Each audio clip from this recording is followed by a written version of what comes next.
Hello and welcome to another video on maths with mister B.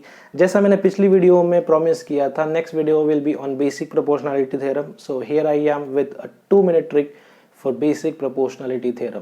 सबसे पहले मैं आपको ये बता दूं कि अगर डिलीटेड सिलेबस को आप चैप्टर से हटा दो तो चैप्टर में केवल 2 थ्योरम बचते हैं। एक तो है बेसिक प्रोपोर्शनलिटी थ्योरम, दूसरा है उसका कॉन्वर्स। तो दोनों में से एक थ्योरम तो कम से कम एग्जाम में आना ही आना है, तो आपको दोनों को करना पड़ेगा। कैसे करोगे? लर्न करोगे?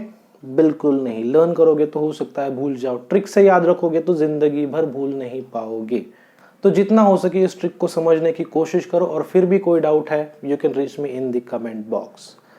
सो before we start this video, a gentle reminder, अगर चैनल को अब तक सब्सक्राइब नहीं किया है तो अभी सब्सक्राइब कर लो, और इस वीडियो को जितना हो सके अपने दोस्तों में शेयर करो भाई। 2-4 लोग और इसको सीखेंगे तो इससे बेहतर मेरे लिए और कुछ नहीं है। Now let's go. तो बेसिक प्रोपोर्शनलिटी थ्योरम सबसे पहले कहता क्या है वो एक बार अच्छे से समझ लो। अगर स्टेटमेंट अगर आपको समझ में आ गया ना तो बाकी सब आपके बाएं हाथ का खेल है। If a line is drawn parallel to one side of a triangle to intersect other two sides of a triangle in two distinct points, the other two sides are divided in the same ratio. Simple सा meaning है कि अगर एक line में draw करूं जो तीसरी एक साइड को पैरेलल है तो वो इन दोनों साइड को इक्वल रेशोज में बांटती है। स्टेटमेंट तो आपको किसी भी हाल में लर्न करना ही है, बहुत सिंपल सा स्टेटमेंट है, ठीक है। तो अगर आपको स्टेटमेंट लर्न हो गया तो बाकी सब आपके बाएं हाथ का खेल है। गिवन लिखना है, टू प्रूव लिखना है, कंस्ट्रक्शन, और उसके बाद क्या करना है, हमें प्रूव करना है, ठीक है। सबसे पहले तो दिया क्या है, देखो गिवन में क्या लिखेंगे। हमें क्या दिया है कि एक लाइन है जो तीसरे से एक साइड को पैरेलल है, तो मैंने लिखा है सबसे पहले मैंने एक ट्राइंगल ड्रॉ कर लिया है, ट्राइंगल ABC, उसके साथ मैंने एक लाइन ड्रॉ किया है DE जो BC को क्या है, पैरेलल है। दूसरी एक चीज, वो जो लाइन है वो AB को D में इंटरसेक्ट करता है और AC को E में इंटरसेक्ट करता है। बाकी मैंने जो कुछ भी ड्रॉ किया है वो क्यों किया है वो मैं थोड़ी देर बाद आपको बताऊंगा, ठीक है। तो गिवन में क्या है, मेरे पास एक ट्राइंगल है, ठीक है। एक लाइन है जो BC को क्या है, पैरेलल है। DE लाइन जो है वो BC को पैरेलल है। और मैंने ये भी लिखा है कि जो DE है वो साइड AB और AC को D और E में इंटरसेक्ट करता है, क्योंकि यहाँ पे क्या दिया है, इन 2 डिस्टिंक्ट पॉइंट्स दिया है, तो वो भी मैंने मेंशन कर लिया, ठीक है। मुझे प्रूफ क्या करना है कि दोनों साइड को क्या करता है, सेम रेशियो में डिवाइड करता है। तो टू प्रूफ में क्या आ जाएगा, AD अपॉन DB, ठीक है। AD upon DB equals to AE upon EC आना चाहिए, ठीक है, सेम रेशो में। अब कंस्ट्रक्शन में ये 4 कंस्ट्रक्शन आपको करने हैं जो मैंने डॉटेड लाइन से किया है। सबसे पहले तो मुझे B और E को ज्वाइन करना है, ठीक है। उसके बाद मुझे D और C को ज्वाइन करना है, और फिर मैंने 2 परपेंडिकुलर ड्रॉ किए हैं। D से AE के ऊपर परपेंडिकुलर ड्रॉ किया है DM, और E से लेके मैंने AD के ऊपर परपेंडिकुलर ड्रॉ किया है, ठीक है। इतना सब कुछ आपको लगेगा। अब ये क्यों किया है, क्योंकि ये जो परपेंडिकुलर्स मैंने कंसीडर किए हैं वो क्या है, मेरी हाइट से, ठीक है। Height of a triangle is nothing but what, distance between top most point to the base of the triangle. So इसकी मुझे जरूरत पड़ने वाली है, तो मैंने ये दोनों हाइट्स निकाल ली है, ठीक है। प्रूफ की शुरुआत करते हैं। बहुत कम जगह बची है, मां कसम इससे ज्यादा लगने भी नहीं दूंगा, इतने में अपना प्रूफ खत्म होने वाला है, ठीक है। 3 स्टेप्स आपको बस बेसिक करने हैं। सबसे पहले तो आपको ट्राइंगल का एरिया लेना है, ठीक है। एरिया का फॉर्मूला उसके लिए पता होना चाहिए। अब ट्रिक क्या है देख लो, LHS देखो, LHS में क्या है, AD अपॉन DB है। मैंने यहां पे AD अपॉन DB लिख भी लिया, ठीक है, थोड़ा सा ऐसे, ठीक है। अब AD देखो कहां से मिलता है, AD यहां से मिलता है। कौन सा ट्रायंगल है, ADE से, ठीक है। तो मैंने यहां पे ले लिया एरिया ऑफ ट्रायंगल ADE, ठीक है। फिर क्या लिखना है, DB लिखना है। DB यहां पे है, ठीक है। कौन सा ट्रायंगल है, BDE ट्रायंगल है, ठीक है। BD कहां से मिलता है, BDE से मिलता है। तो मैंने यहां पे नीचे ले लिया area of triangle BDE equals to, अब बेसिक फॉर्मूला तो आपको पता होता है, half into base into height है ट्रायंगल के एरिया का फॉर्मूला, नीचे भी half into base into height है। तो यहाँ पे मैंने क्या कर लिया, ये जो हाफ है वो ले लिया दोनों जगह पे, ऊपर भी नीचे भी। अब एडी को मैंने बेस कंसीडर किया है, जब मैंने एडी को बेस कंसीडर किया तो हाइट क्या है, उसके ऊपर जो परपेंडिकुलर है क्या है, EN है, तो वो यहां पे आ जाएगा।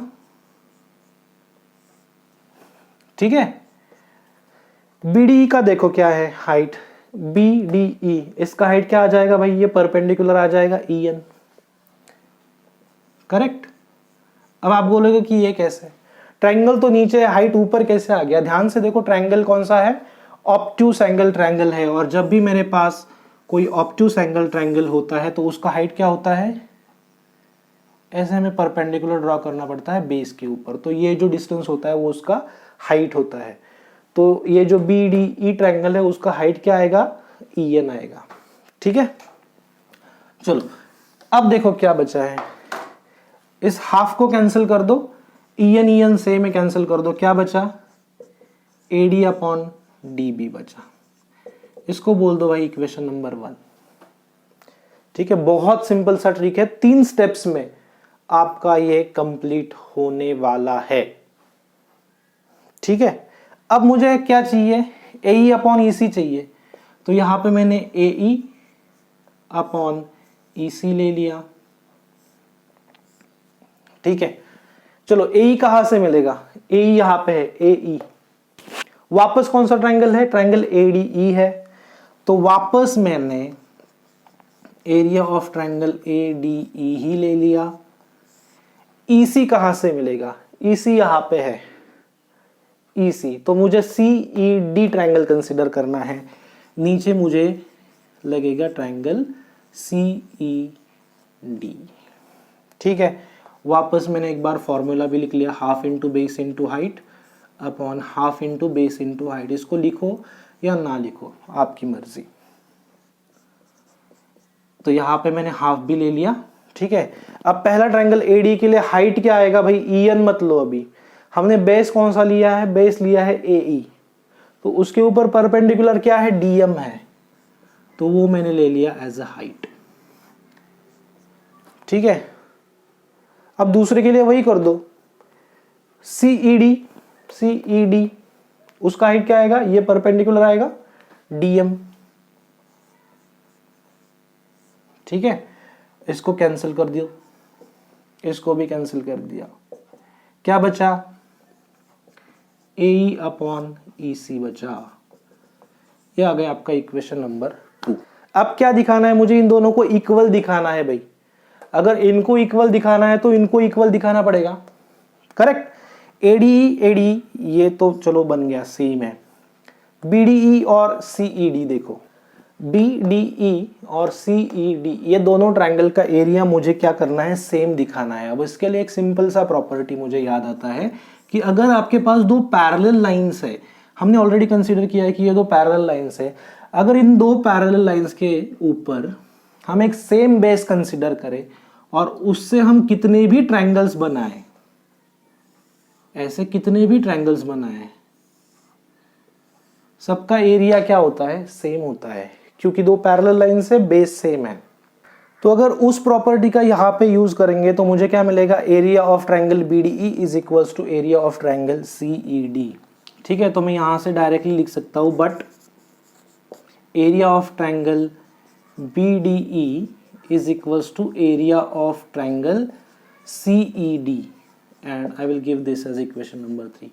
क्यों लिखा, ऐसे हवा में लिख के नहीं चलेगा, आपको इसके लिए रीजन भी देना पड़ेगा। रीजन क्या देंगे, triangle BDE and triangle CED are on the same base between two parallel lines. ठीक है, इन दोनों का क्या है, बेस सेम है, देखो दोनों का बेस क्या है, DE है। ठीक है, कहाँ पे है, दो पैरेलल लाइंस के बीच में है, तो दोनों का एरिया क्या होगा, सेम हो जाएगा।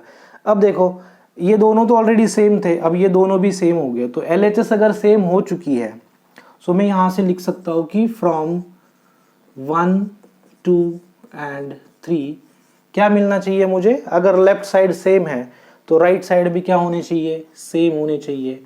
सो AD/DB इक्वल्स टू AE/EC मेरा आ गया। ठीक है, सिर्फ 3 स्टेप्स मैंने यहाँ पे यूज करे हैं, इससे अलावा आपको ज्यादा कुछ भी लिखने की जरूरत नहीं है। शुरुआत मैंने AD/DB से की थी, जो मुझे लेफ्ट साइड में चाहिए। ठीक है, फिर उसको मैंने मॉडिफाई किया, AD कहाँ से मिलेगा तो AD से मिलेगा इसलिए, DB कहाँ से मिलेगा BD से मिलेगा इसलिए। आई होप ये ट्रिक आप लोगों को समझ में आ गया होगा। अगर फिर भी कुछ डाउट है तो आप कमेंट बॉक्स में मुझसे पूछ सकते हैं। वीडियो अगर पसंद आया हो तो लाइक ज़रूर करिए एंड थैंक्स फॉर वॉचिंग।